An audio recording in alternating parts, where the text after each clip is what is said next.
எத்தனை பேர் மறக்காமல் இருக்கிறீங்க அவர் செய்த நன்மைகளை? நம்ம ரொம்ப ஜாக்கிரதையாக இருக்கணும். ஏன்னா நம்ம மறக்கிற ஜாதி, டக்குன்னு மறந்துடுவோம். கர்த்தர் செய்ததை நம்ம மறக்கவே முடியாது. நிறைய ஈவுகள், எல்லா நன்மையான ஈவுகளையும் தர தேவன் அவர்.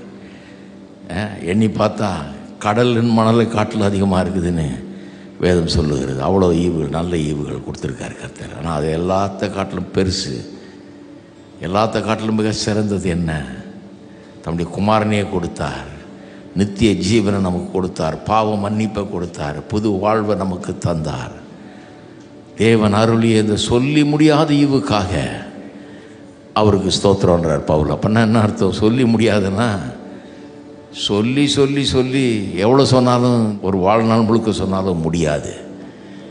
அவ்வளோ இருக்குது, அவ்வளோ ஏராளம், அவ்வளோ அற்புதமான காரியங்களை அவர் செய்திருக்கிறார். சொல்லி முடியாத நன்மைகள்.